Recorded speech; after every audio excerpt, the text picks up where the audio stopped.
بسم اللہ الرحمن الرحیم نحمدہ ونصلی علی رسولہ الکریم اما بعد قال رسول اللہ صلی اللہ علیہ وسلم ان لربکم عز وجل فی ایام دہرکم نفحات فتعرضوا لها لعل احدکم ان تصیبه منها نفحة لا یشقى بعدها ابدا صدق رسولہ النبی الکریم۔ صدر محترم، علماء کرام، بزرگوں، دوستوں اور عزیز بچوں، اللہ پاک کا بے پناہ کرم اور احسان ہے کہ اللہ تعالیٰ نے ہمیں ایمان کی دولت عطا کی اور اللہ نے ہمیں اپنے محبوب آخری نبی کا امتی بنایا۔ قرآن کریم جیسی کتاب ہمیں اللہ پاک نے عطا کی جس کی حفاظت کی ذمہ داری خود اللہ پاک نے لے لی۔ اللہ نے ہمیں مکمل دین، مکمل شریعت عطا کی اور ہمیں آخری نبی کا آخری امتی بنایا۔ ہم نے اللہ تعالیٰ سے یہ ساری چیزیں مانگی نہیں تھی، اللہ نے یہ ساری چیزیں ہمیں بے مانگے عطا کی۔ آج اس وقت میں نے ایک حدیث پاک کو پڑھا ہے کہ تمہاری اس دنیا میں تمہارے پروردگار کی طرف سے کبھی کبھی رحمت کے جھونکے چلا کرتے، اور جب کبھی ایسا موقع آئے تو تم اللہ تعالیٰ کی طرف سے چلنے والی رحمت کے ان ہواؤں اور جھونکوں کا استقبال کرو۔ ہو سکتا ہے کہ ان رحمت کے جھونکوں میں سے کوئی ایک جھونکا رحمت کا تمہیں لگ جائے اور اس جھونکے سے دوچار ہونے کے بعد قیامت تک تم پر کبھی بدبختی نہ آئے۔ نبی کریم صلی اللہ علیہ وسلم کا یہ ارشاد ہمیں بتاتا ہے کہ اللہ پاک کی طرف سے نوازشات کے، مہربانیوں کے، اللہ پاک کی طرف سے رحمتوں کے، اس کے کرم کے جھونکے چلتے ہیں۔ اذا رأیتموها فاستقبلوها، جب تم ان جھونکوں کو دیکھو تو اس کا استقبال کرو۔ آج کے ہمارے اس جلسے کا عنوان استقبال رمضان بھی ہے۔ قرآن کریم میں اللہ پاک نے فرمایا کہ ایمان والو تم پر روزے فرض کیے گئے جس طرح تم سے پہلی امتوں پر روزے فرض کیے گئے تھے، اور تم پر روزے اس لیے فرض کیے گئے تاکہ تم میں تقوی پیدا ہو۔ تقوی کہتے کس چیز کو ہے؟ تقوی کہتے ہیں کہ ہمارے دل میں خواہشات، ہمارے دل میں امنگیں پرورش پا رہی ہو اور دل گناہ کرنے کے لیے آمادہ ہو۔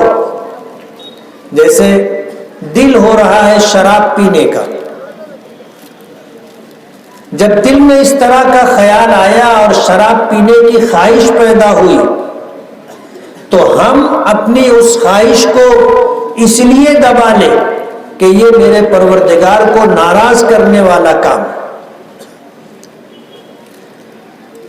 اللہ کی نافرمانی اور گناہوں کے کام کا داعیہ اور خواہش دل میں آئی، اور ہم نے اللہ کی محبت کے پیش نظر، اللہ کی خشیت کے پیش نظر، اللہ تعالیٰ کی عظمت، اس کے جلال کے پیش نظر ہم نے اپنی اس خواہش کو دبا لیا اور اللہ کی نافرمانی سے اپنے آپ کو روک لیا، تو یہ سمجھ لیجئے کہ یہی وہ چیز ہے جسے تقویٰ کہا جاتا ہے۔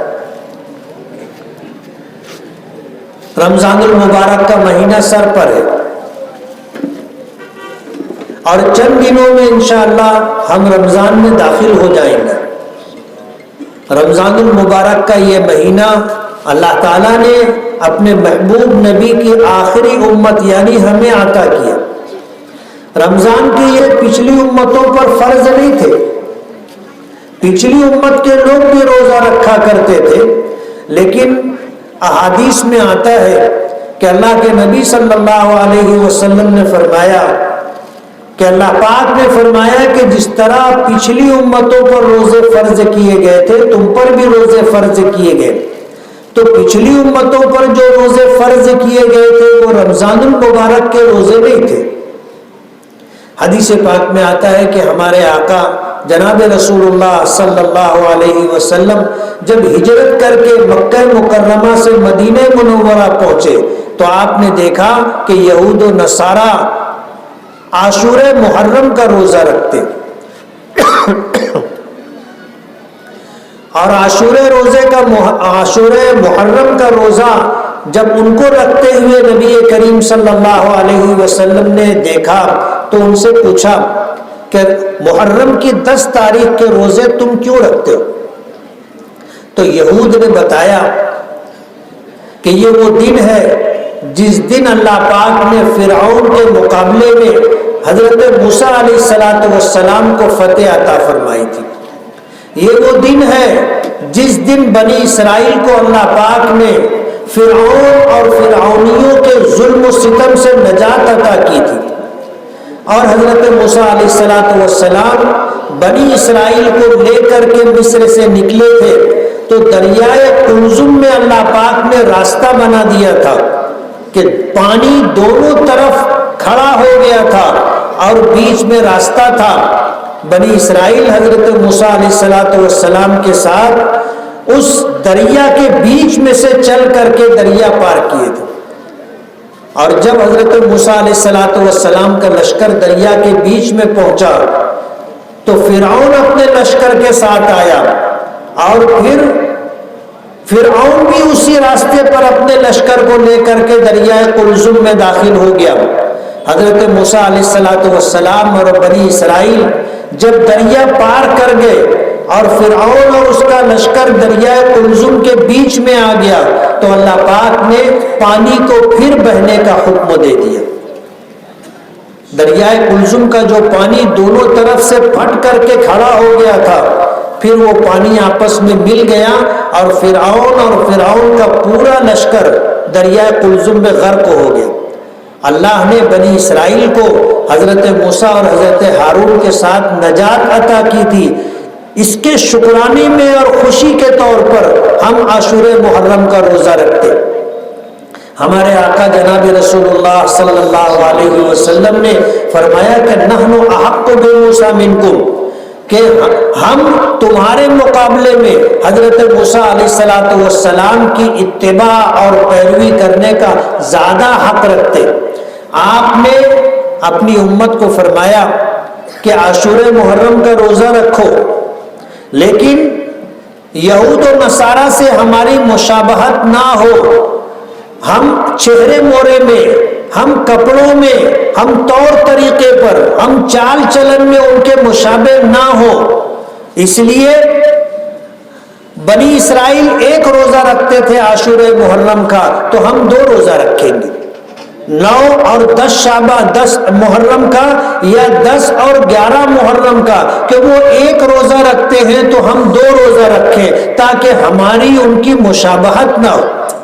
میں آپ سے پوچھنا چاہتا ہوں کہ روزہ رکھنا کوئی گناہ کا کام تو نہیں ہے، ایک عبادت ہے، اور ایسی عبادت ہے کہ اس امت کو بھی اللہ نے عطا کی ہے، اور پھر اللہ پاک نے یہی عبادت پچھلی امتوں کو بھی عطا کی تھی۔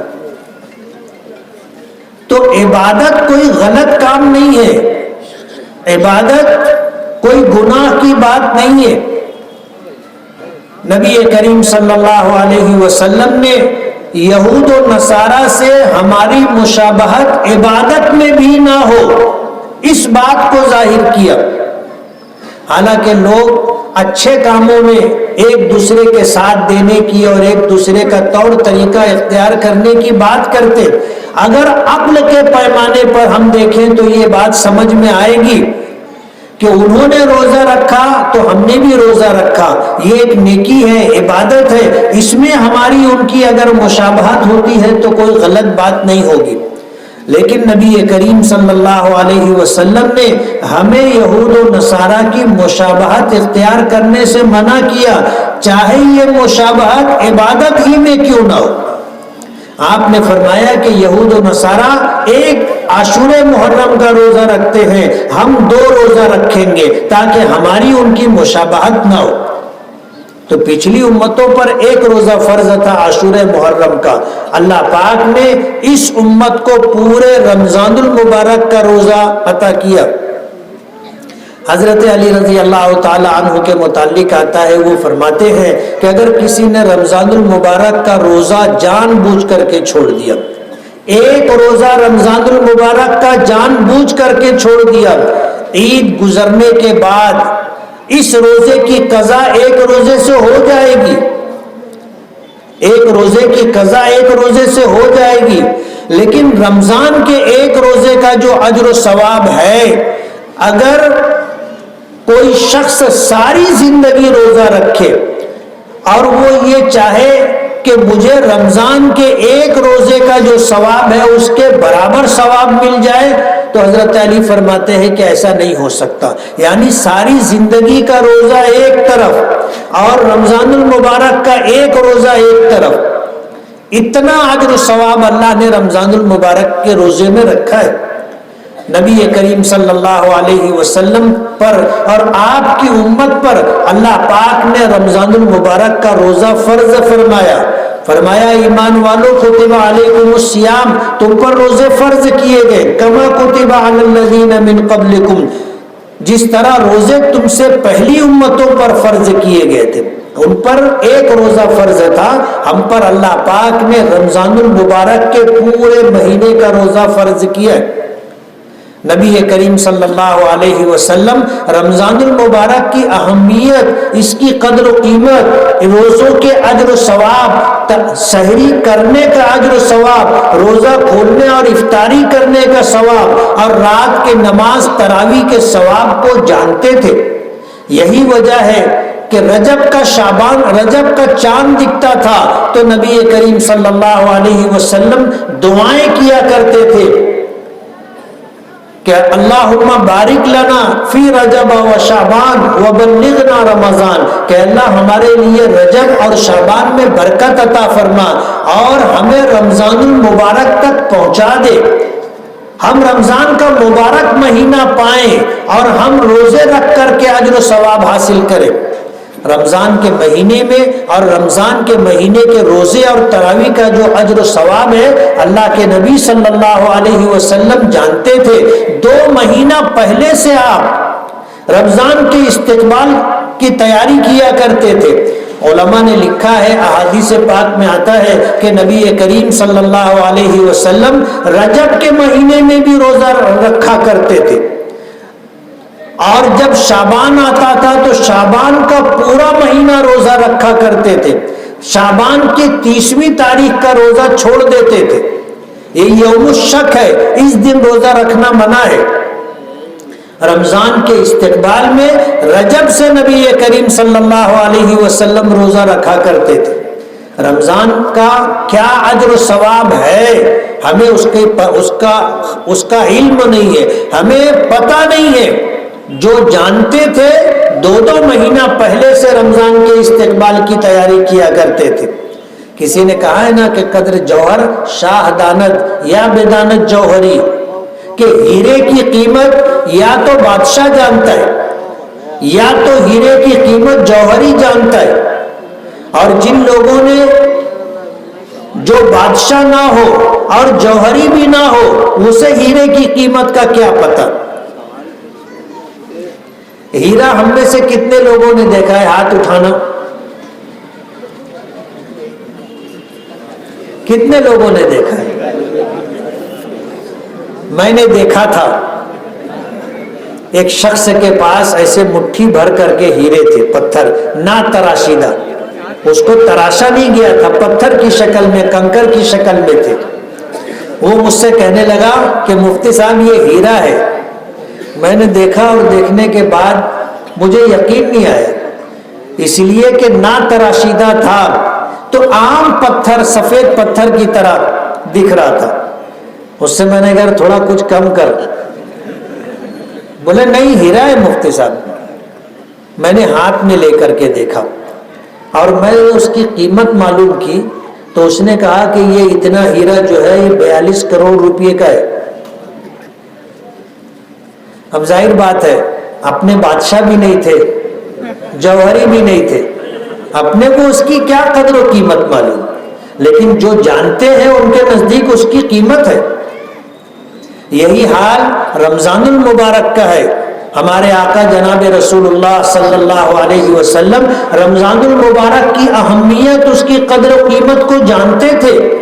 2 مہینہ پہلے سے اللہ سے دعا کرتے تھے کہ اللہ رجب اور شعبان میں برکت عطا فرما اور ہمیں رمضان المبارک تک پہنچا دے۔ حضرت عائشہ صدیقہ رضی اللہ تعالی عنہا فرماتی ہے کہ جب رمضان کا مبارک مہینہ آتا تھا تو میرے آقا جناب رسول اللہ صلی اللہ علیہ وسلم کا حال یہ ہو جاتا تھا کہ گویا وہ ہم کو پہچانتے ہی نہیں۔ آپ اپنی تہبند اور لنگی کس لیا کرتے تھے، کمر باندھ لیا کرتے تھے اور رمضان المبارک میں عبادات کا اس درجہ اہتمام کیا کرتے تھے کہ پورا رمضان نبی کریم صلی اللہ علیہ وسلم اس طرح گزارا کرتے تھے کہ حضرت عائشہ فرماتی ہے کہ بستر پر تشریف نہیں لاتے تھے، بستر پر تشریف نہیں لاتے تھے، بستر پر تشریف نہیں لاتے تھے، پورے اہتمام کے ساتھ رمضان المبارک کے روزے رکھا کرتے تھے۔ نبی کریم صلی اللہ علیہ وسلم نے اپنی امت کو رمضان المبارک کی قدر کرنے کی، اس کا احترام کرنے کی تاکید فرمائی ہے۔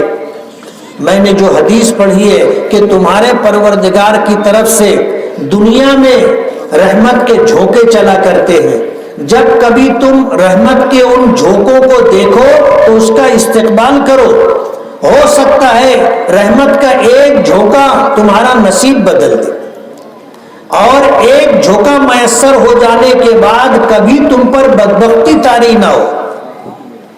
کل قیامت کے دن جب رمضان المبارک کی عبادتوں کا ثواب ہمیں ملے گا تو نبی کریم صلی اللہ علیہ وسلم فرماتے ہیں کہ میری امت یہ تمنا کرے گی کاش پورا سال رمضان ہوتا، یعنی جس طرح رمضان کے روزے فرض ہیں اسی طرح سارے سال کے روزے ہم پر رمضان کی طرح فرض ہو جاتے، تو جو اجر و ثواب ہم قیامت کے دن دیکھیں گے اس کو دیکھ کر کے یہ تمنا کریں گے کہ کاش پورا سال رمضان ہوتا۔ اللہ پاک نے اپنے محبوب نبی کے صدقے میں ہمیں مکمل دین عطا کیا، ہمیں رمضان المبارک کے پورے مہینے کے روزے عطا کیے۔ حدیث پاک میں آتا ہے کہ نبی کریم صلی اللہ علیہ وسلم نے پچھلی امتوں میں جو عبادت گزار لوگ گزرے تھے بنی اسرائیل میں، ان کا تذکرہ ایک مرتبہ آپ نے فرمایا کہ بنی اسرائیل میں ایک ایسا شخص بھی گزرا ہے جس نے 500 سال تک اللہ کی عبادت کی، پلک جھپکنے کے برابر بھی اللہ کی نافرمانی نہیں کی، بستی چھوڑ دی تھی اور سمندر کے بیچ میں ایک جزیرہ تھا، ویران جزیرہ، وہاں جا کر کے اس نے اللہ کی عبادت کی۔ اللہ پاک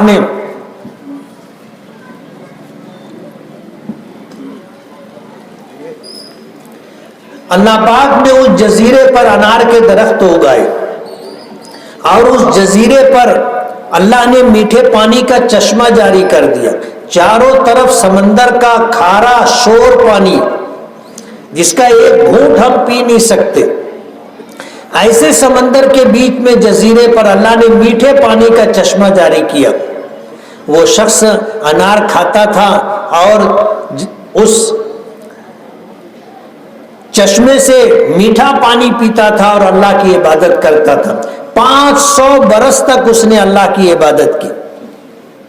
حدیث پاک میں آتا ہے کہ جب اپنے آقا جناب رسول اللہ صلی اللہ علیہ وسلم کی زبانی بنی اسرائیل کے اس ایک عابد کا تذکرہ صحابہ کرام نے سنا تو سوچ میں پڑ گئے اور کہنے لگے کہ اللہ کے رسول ہماری تو زندگی کل 60-70 سال کی ہے، ہماری تو زندگی کل 60-70 سال کی ہے، ہم ماضی میں پچھلے زمانوں میں جو عبادت گزار لوگ گزرے ہیں، ہم اگر نیکی میں ان کی برابری کرنا چاہیں تو نہیں کر سکتے۔ صحابہ کرام کو ملال ہوا۔ آپ سوچو کہ اگر کسی کو اللہ نے 70 سال کی زندگی دی ہے تو ظاہر بات ہے 15 سالہ زمانہ تو بچپن میں گزر گیا، بچے 15 سال کی عمر میں بالغ ہوتے، 15 سال تو ہمارے نابالغی میں گزر گئے، بچپن میں گزر گئے، بچے کتنے سال؟ ذرا بولو نا، 55 سال بچے۔ 55 سال میں سے ہم لوگ روزانہ 8 گھنٹہ سوتے، لوگ 8 گھنٹے سے زیادہ بھی سوتے، 8 گھنٹہ اگر پکڑ لو تو 55 کا تیسرا حصہ کتنا ہوگا؟ 18 سال۔ 55 سال میں سے اگر 18 سال نکال دیے تو بچے کتنے سال؟ 37 سال بچے۔ اور 12 گھنٹے تو ہم لوگ ڈیوٹی کرتے ہیں نا، لوم چلاتے ہیں، دن میں 12 گھنٹہ، رات میں 12 گھنٹہ۔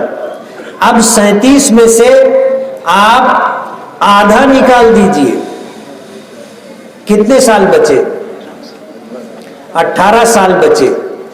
اور 18 سال جو ہے، ان 18 سالوں میں تو اور بھی غم ہے زمانے میں محبت کے سوا۔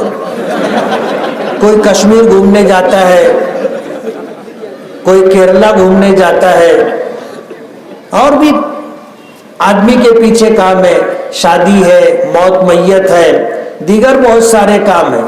یہ سارا حساب و کتاب کر کے اگر دیکھا جائے تو ہماری زندگی کے 2 یا 2.5 سال ہمارے عبادت میں گزرتے،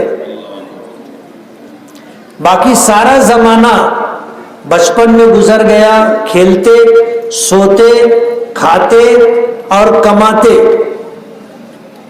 2-2.5 سال ہم عبادت کرتے، اور بنی اسرائیل کے اس عابد شخص نے 500 سال تک اللہ کی عبادت کی تھی، اور حضور فرماتے ہیں کہ اس نے پلک جھپکنے کے برابر بھی اللہ کی نافرمانی نہیں کی تھی۔ صحابہ کرام کہنے لگے کہ اللہ کے رسول ہم ان کی برابری کیسے کر سکیں؟ اللہ کے رسول صلی اللہ علیہ وسلم کو بھی صحابہ کرام کے اس ملال کا احساس ہوا، اللہ پاک کی بارگاہ میں فریاد کی، اللہ پاک نے شب قدر عطا کی، شب قدر عطا کی۔ قرآن کریم کے 30ویں پارے میں ایک سورت ہے سورۃ القدر، اللہ پاک فرماتے ہیں انا انزلناہ فی لیلۃ القدر، ہم نے قرآن کریم کو لیلۃ القدر میں اتارا۔ وما ادراک ما لیلۃ القدر، تمہیں پتہ بھی ہے کہ لیلۃ القدر کیا ہے؟ لیلۃ القدر خیر من الف شہر، کہ لیلۃ القدر جو ہے 1000 مہینوں سے زیادہ افضل ہے، 1000 مہینوں سے زیادہ افضل ہے۔ اب کتنا زیادہ ہے اللہ بہتر جانتا ہے۔ علماء لکھتے ہیں، مفسرین نے بتایا کہ 1000 مہینوں کے بنتے ہیں 83 سال 4 مہینے۔ 1000 مہینوں کے کتنے سال بنیں گے؟ فرمایا کہ 83 سال 4 مہینے بنے۔ اگر کسی کو اللہ نے ایک شب قدر عطا کر دی تو گویا اس نے 83 سال 4 مہینے سے زیادہ زمانہ اللہ کی عبادت میں گزارا۔ اور اللہ نے ہمیں جو زندگی دی ہے، ہر سال رمضان ہم کو ملتا ہے اور ہر سال شب قدر آتی۔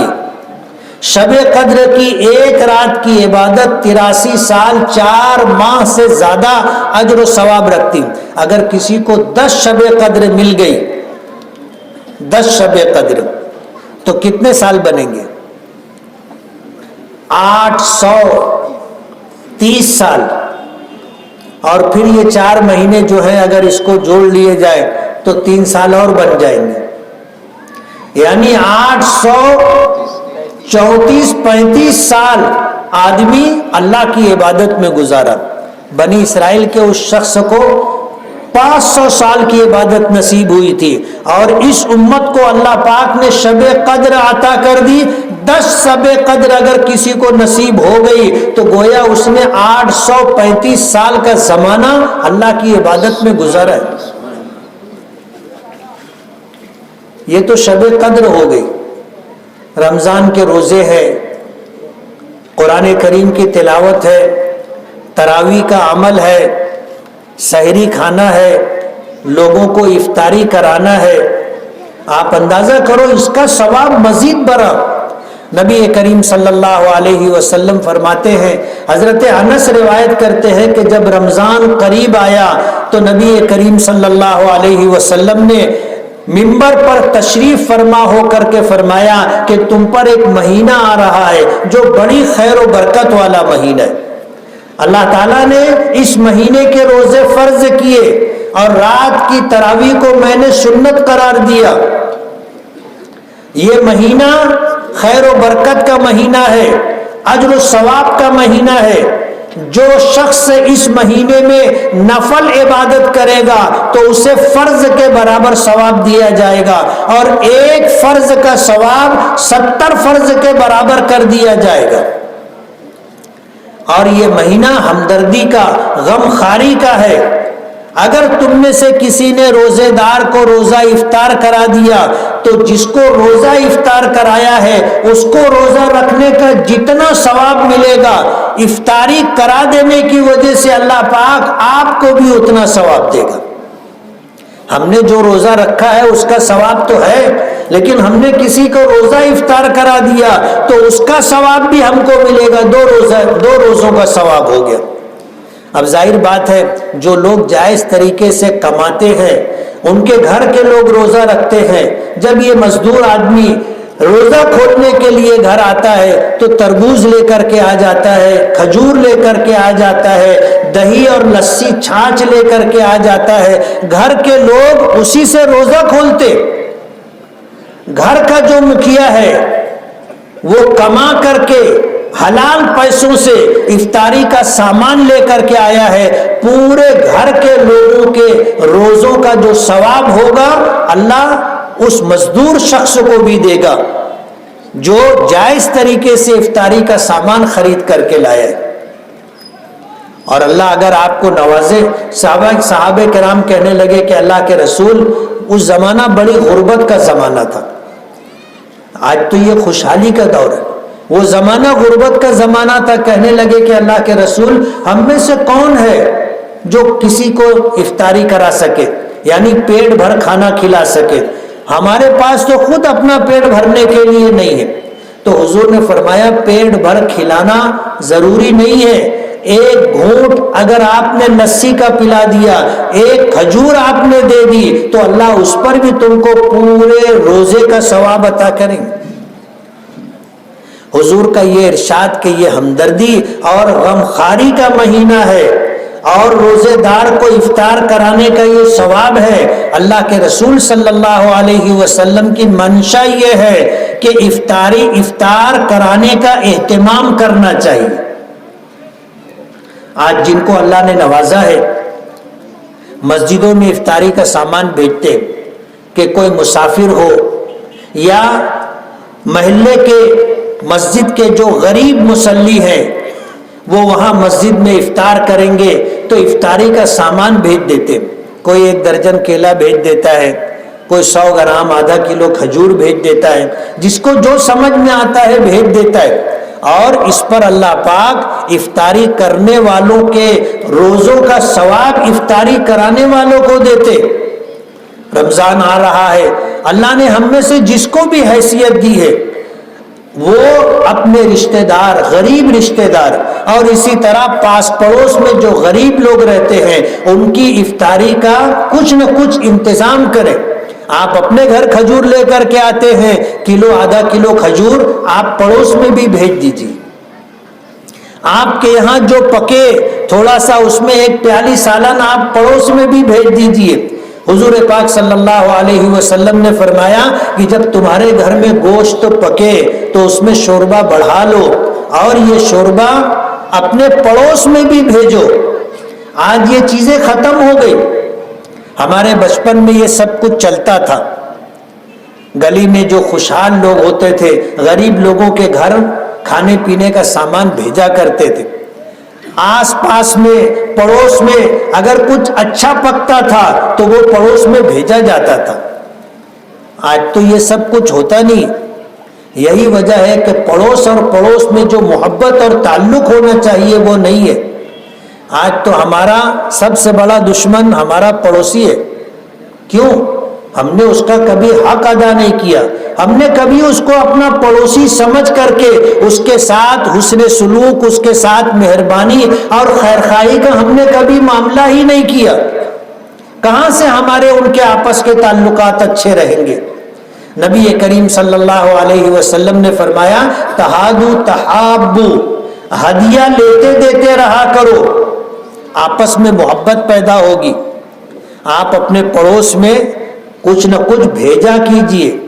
جب پہلی مرتبہ آپ بھیجو گے تو پڑوسی سوچ میں پڑ جائے گا کہ یار یہ کیوں بھیجا، اس لیے کہ اب یہ چیز بالکل ختم ہو گئی۔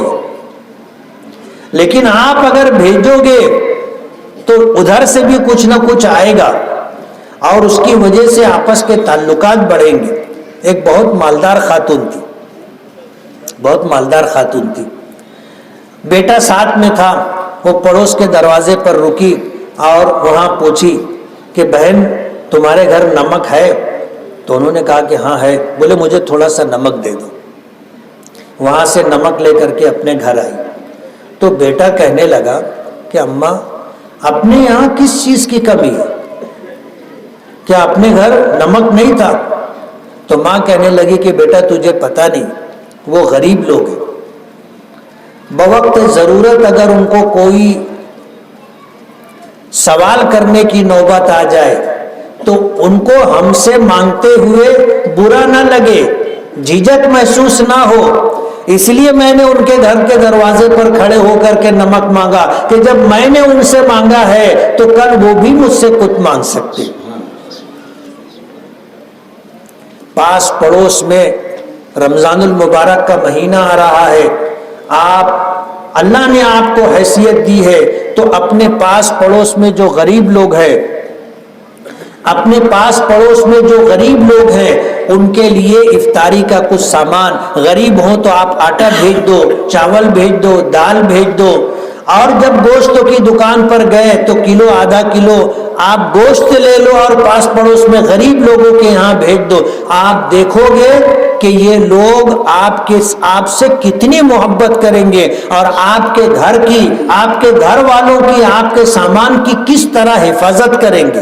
نبی کریم صلی اللہ علیہ وسلم کا یہ کہنا کہ یہ مہینہ ہمدردی کا مہینہ ہے، غم خواری کا مہینہ ہے اور روزے دار کا افطار کرانے پر اللہ یہ اجر و ثواب دیتے ہیں۔ روزہ نام ہے صبح صادق سے لے کر کے غروب آفتاب تک کھانے سے، پینے سے اور اپنی جائز خواہشات پوری کرنے سے رکنا، یہ روزہ ہے۔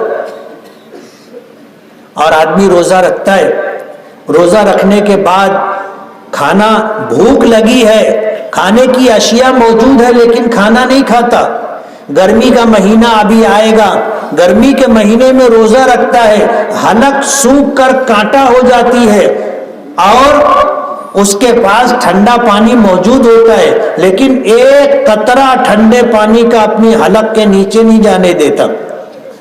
اپنے کمرے کا دروازہ اندر سے بند کر کے تنہائی میں اگر وہ کھا لے تو کسے دکھے گا؟ پانی پی لے تو کسے پتا چلے گا؟ لیکن اللہ کو راضی کرنے کے لیے آدمی کھانے سے رک گیا، بھوک لگی ہے، پانی پینے سے اپنے آپ کو روک لیا، پیاس لگی ہے، بیوی موجود ہے، جائز خواہش ہے لیکن اللہ کے حکم کے تابع داری میں جائز خواہشات سے رک گیا ہے۔ یہ ایک مہینہ جو رمضان المبارک کا آتا ہے، اپنی خواہشات کو روک کر کے ہم روزہ رکھتے، ہمارے چھوٹے چھوٹے بچے بھی، گھر کا ماحول روزے کا ہوتا ہے، روزہ رکھتے. اور جب ہم دیکھتے ہیں کہ اب اس کو بھوک پریشان کرنے لگی ہے، ہم دیکھتے ہیں کہ اب پیاس سے اس کی حالت خراب ہو رہی ہے، ہم اس کو کہتے ہیں کھا لے، تو وہ کھانے کے لیے تیار نہیں ہوتا. ہم اس کو کہتے ہیں کہ یہ پانی، یہ شربت پی لے، تو وہ پینے کے لیے تیار نہیں ہوتا. ہمیں اس کو بہلانا پڑتا ہے اور اس کو کہنا پڑتا ہے کہ ہمارا تو ایک دن میں ایک روزہ ہوگا، دوپہر میں تو کھا لے پی لے، تیرا 2 روزہ ہو جائے گا. صبح سے دوپہر کا ایک روزہ اور دوپہر سے شام تک کا ایک روزہ. ایسے بہلا کر کے ہم اس کو جو ہے دوپہر میں کھلاتے اور پلاتے. 2 روزے کا اس کو جو ہے مفہوم سمجھاتے ہیں کہ ہمارا ایک ہوگا، تیرا 2 روزہ ہو جائے گا. لیکن بچے تیار نہیں ہوتے. ہم میں جو لوگ روزہ رکھتے ہیں، امید ہے سبھی رکھتے ہوں گے، اگر تنہائی ہو، تنہائی کے اندر نہ وہ کھاتا ہے، نہ پیتا ہے، نہ اپنی جائز ضرورت اور خواہش پوری کرتا ہے، بلکہ اگر اسے کہا جائے کہ ہم تجھے 10,000 روپیہ دیں گے تو کھا لے، تو وہ بولے گا نہیں، مجھے 10,000 کی ضرورت نہیں ہے، میں تو روزہ رکھوں گا. علماء نے لکھا ہے کہ یہ ایک مہینہ رمضان المبارک کا آتا ہے جس میں ہم اپنے کھانے پینے جائز خواہشات سے رک جاتے ہیں. یہ ایک تربیت ہے.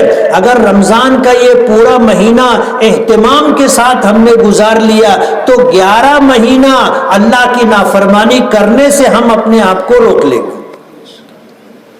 شراب پینے کی خواہش ہوئی، ہم نے رمضان کا روزہ رکھ کر کے اپنے آپ کو اس بات کا عادی بنا لیا ہے کہ ہم اللہ کی نافرمانی نہیں کریں گے، اس کا حکم نہیں توڑیں گے.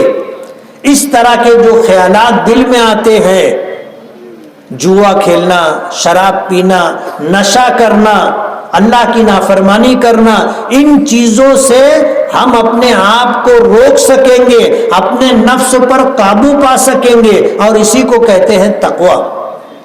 روزہ رکھنے سے آدمی میں تقویٰ پیدا ہوتا ہے کہ اللہ کے ڈر، خوف، خشیت، محبت اور عظمت کے پیش نظر ہم اللہ کی نافرمانی نہیں کرتے. آج ہمارے شہر میں نشہ عام ہے، گٹکا خوری عام ہے، اور ظاہر بات ہے کہ یہ وہ نشہ ہوتا ہے کہ آدمی ایک دم بے چین ہو جاتا ہے، بے چین ہو جاتا ہے. اور پھر اس کے بعد جو ہے، جو لوگ گٹکا کھانے کے عادی ہیں ان کے لیے روزہ رکھنا مشکل ہو جاتا ہے. آج نشہ عام ہوتا جا رہا ہے، اور باطل طاقتیں یہ چاہتی ہیں کہ ہمارا نوجوان، ہماری ینگ جنریشن، ہمارا مستقبل تباہ و برباد ہو جائے. مسلمانوں کے بچوں کو نہ معلوم کیسے کیسے نشے کا عادی بنایا جا رہا ہے. اور ہم مسلمانوں میں ہی ایسے لوگ ہیں جو نشے کی چیزیں لاتے ہیں اور لا کر کے فروخت کرتے، جبکہ نشے کو جو ہے تمام گناہوں کی جڑ قرار دیا گیا. جب آدمی نشہ کر لیتا ہے تو اسے کچھ پتہ نہیں ہوتا. نشہ کر لینے کے بعد ہوش و حواس جیسے رہنے چاہیے ویسے نہیں رہتے. پیچھے تو لوگ کہا کرتے تھے، اب پتہ نہیں کہتے ہیں کہ نہیں کہتے ہیں، اگر کوئی آدمی نشہ کیے وہ پی کے آیا تو لوگ بولتے تھے کہ لندن میں ہے. وہ گٹر میں گندے نالی میں بھی پڑا رہے گا تو اس کو لگے گا کہ میں لندن میں ہوں. یعنی دماغی کیفیت ایسی ہو جاتی. آدمی نشے میں ہو تو لوگ بولتے ہیں کہ لندن ہے. تھوڑا بہت شعور باقی رہتا ہے، تھوڑا بہت شعور باقی رہتا ہے، اور اسی وجہ سے نشے کی حالت میں دی گئی طلاق واقع ہو جاتی. ایک صاحب مجھ سے کہنے لگے کہ بھئی آدمی نشے میں ہے اور طلاق دے دیا تو کیوں واقع ہو گئی؟ میں نے کہا اس کو سمجھتا ہے کس کو طلاق دینا ہے. میں نے کہا مجھے بتاؤ، ندی کے اس پار گیا، وہ پی کے آیا، تو شراب پینے کے بعد، نشہ چڑھ جانے کے بعد وہ اپنے گھر کا راستہ بھولتا نہیں ہے. کبھی ایسا نہیں ہوتا کہ وہ پی کر کے سٹانا چلا جائے. کبھی نہیں جاتا. وہ پینے کے بعد کہاں آتا ہے؟ اپنے گھر آتا ہے. اس کو پتا ہے کہ میرا گھر کہاں ہے. اور گھر آیا, محلے میں آیا, گلی میں آیا, تو وہ کسی دوسرے کے دروازے کو جا کے نہیں کھٹکھٹاتا, کسی دوسرے کے گھر میں نہیں گھستا, وہ اپنے ہی گھر میں آتا ہے. اس کو پتا ہے کہ یہ میرا گھر ہے. اور کبھی اگر اس کا دماغ خراب ہوا, کسی بات پہ ناراض ہو گیا, تو طلاق کس کو دیتا ہے؟ ماں کو طلاق دیتا ہے, بہن کو طلاق دیتا ہے, بیٹی کو طلاق دیتا ہے, کسی پرائی عورت کو طلاق دیتا ہے. گلی میں گھسا, کوئی عورت آئی پرائی عورت, بولے تجھ کو طلاق طلاق طلاق. کبھی آج تک آپ نے نہیں سنا ہوگا. اور اگر کبھی کسی نے بول دیا تو چپل اترے گا نا پھر, اور ہوش ٹھکانے آ جائیں گے, جتنی چڑھی ہے اتر جائے گی. اس کو میں نے بتایا کہ یہ گھر میں آنے کے بعد طلاق کس کو دیتا؟ بیوی کو دیتا ہے. اس کو پتا ہے کہ یہ میری بیوی ہے, اس کو میں طلاق دے سکتا ہوں. ماں کو طلاق نہیں دیتا, بہن کو طلاق نہیں دیتا, بیٹی کو طلاق نہیں دیتا. کس کو دیتا؟ اتنا اس کو سمجھتا ہے, اس لیے طلاق واقع ہو جاتی. اگر وہ پینے کے بعد بجائے گھر آنے کے سٹانا چلا جاتا, تو اپنے بولتے کہ یار اس کو نہ کچھ سمجھا نہیں. اس لیے نشے کی حالت میں دی گئی طلاق واقع ہو جاتی ہے. تھوڑا بہت شعور رہتا ہے. اسی لیے ابھی یہ کتا گولی جو لوگ استعمال کرتے ہیں, ان کے ذہن میں ایک بات اگر بیٹھ گئی کہ اس کو مارنے کا ہے, بس وہ کام کرے گا ہی. ایک بات جو ذہن میں بیٹھ گئی, چاہے پھر وہ سماج اور معاشرے کے لیے بری ہی کیوں نہ ہو, لیکن وہ کرتا ہے.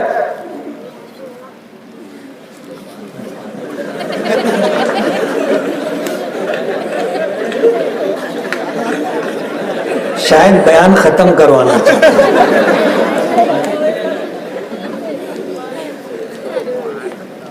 نشہ گناہوں کی جڑ ہے, گناہوں کی جڑ ہے. جب آدمی نشے کی حالت میں ہوتا ہے تو نہ جانے کون کون سے گناہ کر لیتا ہے. ضرورت اس بات کی ہے کہ آج جو لوگ ہمارے سماج اور معاشرے کو تباہ و برباد کرنا چاہتے ہیں, ان لوگوں سے ہم لوگوں کو بیدار رہنا چاہیے. ہمارے ہی لوگ گانجا لاتے ہیں اور بیچتے ہیں, ہمارے ہی لوگ دوسرے شہروں سے کتا گولی لاتے ہیں اور بیچتے ہیں, ہمارے ہی لوگ دوسرے شہروں سے انڈی لاتے ہیں بیچتے ہیں. نہ معلوم کون کون سی چیزیں جن کا نام بھی نشے کے طور پر ہم نے کبھی سنا نہیں تھا, آج نشے کے طور پر وہ چیزیں استعمال کی جاتی. اور یہ کرتا کون ہے؟ ہم میں ہی کچھ لوگ ہیں جو راتوں رات مالدار بننا چاہتے, اور مالدار بننے کے چکر میں ہمارے نوجوانوں کا مستقبل تباہ و برباد کر رہے. قدرت ان کو معاف نہیں کرے گی, معاف نہیں کرے گی. مال آ سکتا ہے, مال بڑھ سکتا ہے, لیکن جب مال آئے گا اور غلط طریقے سے آئے گا تو اپنے ساتھ مصیبتیں, پریشانیاں, بے چینیاں, بیماریاں سب لے کر کے آتا ہے نا. دل کا چین اور سکون اللہ پاک چھین لیتے, گھر کا چین و سکون اللہ ختم کر دیتے. جو لوگ دوسروں کے بچوں کو تباہ و برباد کر رہے ہیں, ان کے بچے بھی لائن پر نہیں رہتے, وہ بھی بے لائن ہو جاتے. نشے کی جو لت کسی کو لگا دی جاتی ہے, اس کی زندگی تباہ و برباد ہو جاتی. سماج میں ایسے لوگوں کی حوصلہ افزائی نہیں, ان کی حوصلہ شکنی کرنا چاہیے. جن کے بارے میں ہم کو معلوم ہے کہ یہ نشے کی چیزیں لا کر کے بیچتے ہیں, ان سے تعلقات نہیں رکھنا چاہیے. ان کے بارے میں سماج میں بیداری لانا چاہیے کہ یہ لوگ ہمارے سماج اور معاشرے کو, یہ ہمارے بچوں کو, ہمارے نوجوانوں کو تباہ و برباد کر رہے.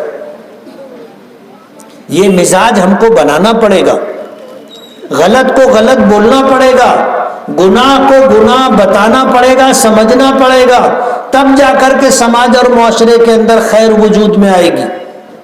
اور اگر جو ہے اس طرح کے شراب، نشے اور گانجے کا کاروبار کرنے والے لوگوں کے ساتھ ہم دوستی اور یاری بھی رکھیں گے اور ان کے یہاں چائے پینے کے لیے بیٹھیں گے اور ان کے یہاں دعوتوں میں ہم جائیں گے، ان کے ساتھ ہوٹلوں پر کھانا کھائیں گے اور گھومیں گے پھریں گے، تو ظاہر بات ہے ان لوگوں کے گناہ میں ہم بھی شریک ہیں۔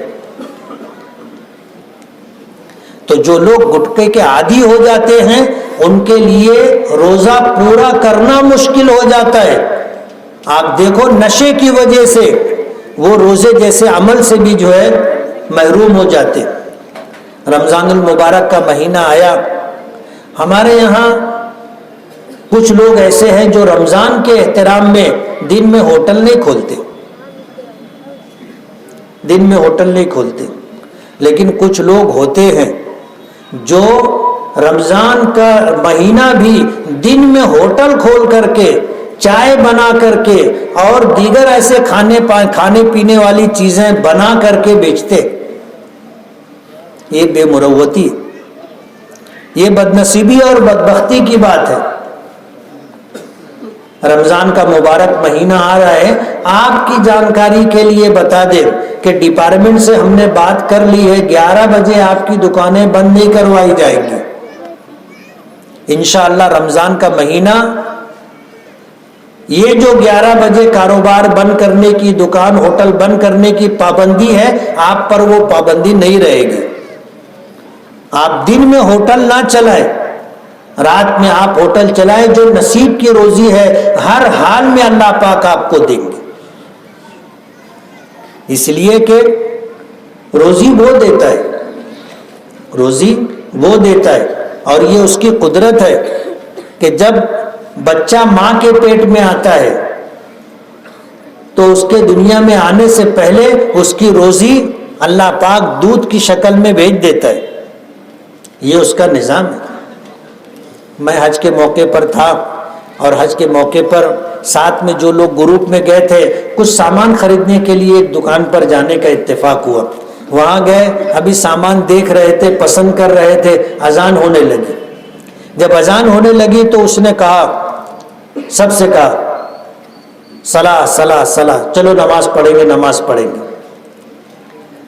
تب اس سے میں نے کہا کہ ابھی نماز میں تھوڑی دیر ہے، یہ گاہک آئے ہیں، آپ ان کو سامان دے دو، جماعت مل جائے گی، وقت کافی ہے۔ ابھی یہ گاہک چلے جائیں گے تو معلوم نہیں واپس تمہاری دکان پر آتے کہ نہیں آتے۔ تو اس نے کیا بات کہی وہ یاد رکھنے کے قابل ہے، اس نے کہا الرزق علی اللہ، کہ روزی اللہ دیتا ہے، روزی اللہ دیتا ہے۔ جب اس کے گھر کی طرف، اس کی طرف سے بلانا آ گیا، اذان دی جانے لگی، اب کاروبار بند، اب کاروبار بند، پہلے اللہ کی عبادت کریں گے اس کے بعد پھر کاروبار، روزی اللہ دیتا ہے۔ تو جو لوگ دن میں ہوٹل چلاتے ہیں، اس واقعے سے میں ان کو یہ پیغام دینا چاہتا ہوں کہ روزی اللہ دیتا ہے، آپ دن میں کاروبار بند رکھیے، ہوٹل وغیرہ کھانے پینے کی چیزیں آپ اس طرح نہ کریں کہ روزہ خور لوگ آپ کے یہاں آ کر کے کھائیں، آپ رات میں کاروبار کریں، آپ کی نصیب کی روزی ہر حال میں اللہ پاک آپ کو دیں گے۔ آج سماج اور معاشرے کو سنوارنے کی، بنانے کی اور اس کی حفاظت کرنے کی ذمہ داری ہم میں سے ہر شخص کی ہے، اور رمضان کا یہ مہینہ آتا ہے تو اس لیے آتا ہے کہ 11 مہینہ ہم اللہ کے حکموں کی تابع داری کر سکے، اس کے لیے یہ تربیت کے لیے روزے رکھوائے جاتے، کہ ہم نے روزہ رکھ کر کے کھانا پینا خواہشات کو چھوڑ دیا تھا تاکہ اللہ ہم سے راضی اور خوش ہو، تو ہمیں اپنے نفس پر کنٹرول اور قابو مل گیا۔ 11 مہینے بھی ہم اپنے آپ کو اللہ کی نافرمانی سے روکنا چاہے، ہمارے لیے رکنا آسان ہو جائے گا۔ تو رمضان کا یہ مہینہ آ رہا ہے، اللہ کے نبی صلی اللہ علیہ وسلم نے فرمایا کہ تمہارے اس دنیا اور زمانے میں اللہ پاک کی طرف سے رحمتوں کے جھونکے چلا کرتے ہیں، جب کبھی تم انہیں دیکھو تو اس کا استقبال کرو، ہو سکتا ہے رحمت کا کوئی جھونکا آپ کو لگ جائے اور آپ کی قسمت بدل دے، بدبختی اور بدنصیبی سے آپ کو بچا لے۔ تو ہمیں رمضان کے استقبال کی تیاری کرنی. چند روز رہ گئے ہیں، آج سے ہم نمازوں کا اہتمام کریں. آج سے کچھ نفل روزے رکھ کر کے رمضان کے روزے کو آسان اپنے لیے بنا لے. پہلا روزہ مشکل رہتا ہے. جب پہلا روزہ رکھتے تو بعض لوگوں کا سر دکھنے لگتا ہے اور پھر مزاج میں چڑچڑا پن آ جاتا ہے، لڑائی جھگڑا کرنے لگ جاتے ہیں. ایسا ہوتا ہے. آپ اگر حضور 2 مہینہ روزہ رکھا کرتے تھے، رجب اور شعبان، اب ہمارے سر پر رمضان آیا، چند دن باقی ہیں، 2-4 روزے ہم رکھ کر کے رمضان کے روزوں کی تیاری کریں اور نمازوں کا اہتمام کر کے رمضان کی نمازیں اور تراویح کے لیے اپنے آپ کو تیار کریں. ہم رمضان آنے سے پہلے غربا کی مالی مدد کر کے، ان کے گھر کھانے پینے کا سامان پہنچا کر کے، افطاری کا سامان پہنچا کر کے رمضان کی تیاری کے لیے ان کو بھی آمادہ اور تیار کریں. یہ کرنے کا کام ہے جو ہمیں کرنا چاہیے. اگر ہم یہ کریں گے انشاءاللہ اس کی خیرات و برکات ہم دیکھیں گے. میرے پرانے اصلاح معاشرہ کی تقریروں میں سے یہ حافظ عبدالواحد شکیل خان نے کچھ میری تقریروں کو جو ہے انہوں نے کتابی شکل دی ہے اور آج اس کو دوبارہ چھپوا کر کے اس کی اشاعت کی گئی ہے. اللہ تعالیٰ انہیں جزائے خیر دے. آپ سے گزارش ہے کہ جس طرح آپ بیانات کو سنتے ہیں، بیانات کو پڑھنے کا بھی آپ معمول بنائیں. آپ یہ کتاب خریدیں، کسی کو تحفے میں دیں. ہو سکتا ہے پڑھنے کی وجہ سے اس کی زندگی میں انقلاب آ جائے اور اس کی زندگی میں تبدیلی آ جائے، گناہوں کا راستہ چھوڑ کر کے وہ اللہ کی اطاعت و فرما برداری پر آ جائے، تو یہ آپ کے لیے ذخیرہ آخرت اور ذخیرہ نجات ہوگا. میں اس جلسے کا انعقاد کرنے والے تمام ہی نوجوانوں کو دل کی گہرائیوں سے مبارکباد دیتا ہوں. میں دل کی گہرائیوں سے شکر گزار ہوں کہ آپ نے استقبال رمضان کا یہ پروگرام رکھ کر کے اور اس پروگرام میں نبی کریم صلی اللہ علیہ وسلم کی سیرت کے عنوان سے اور اسی طرح جو ہے اصلاح معاشرہ کے عنوان سے آپ نے اس جلسے کا انعقاد کیا. کہیں نہ کہیں تمہارے دل میں یہ جذبہ ہے کہ آنے والے دنوں میں خیر وجود میں آئے اور اس کے لیے اس پروگرام کا انعقاد کیا ہے. جتنی بھی کلبوں کے، اداروں کے ذمہ داران اور اس سے تعلق رکھنے والے بچوں نے اس پروگرام کا استقبال کیا ہے، میں دعا گو ہوں کہ اللہ تعالیٰ ان کی جوانیوں میں برکت عطا فرمائے، ان کے حوصلوں کو اللہ بڑھائے اور ان کی ان فکروں کی بنیاد پر سماج اور معاشرے کے اندر اللہ پاک خیر کو وجود عطا فرمائے. اور آج ہماری نئی نسل اور ہمارے نوجوان جو بے راہ روی کا شکار ہو رہے ہیں، نشے کے عادی ہو رہے ہیں اور سماج اور معاشرے کے لیے تکلیف دہ بن رہے ہیں، اللہ تعالیٰ انہیں راہ راست عطا فرمائے اور وہ لوگ سیدھے راستے پر آ کر اپنی اصلاح کر کے اپنے ماں باپ کے لیے، اپنے خاندان کے لیے، اپنے سماج کے لیے بہتر شخص بن سکیں. ان فکروں کے ساتھ آج کا یہ پروگرام آپ نے منعقد کیا ہے. اللہ پاک آپ کو بہترین جزائے خیر عطا فرمائے اور آپ کی ان کوششوں کو اللہ پاک بارآور فرمائے اور خیر میں خیر کے وجود میں آنے کا ذریعہ بنائے. وآخر دعوانا ان الحمد للہ رب العالمین.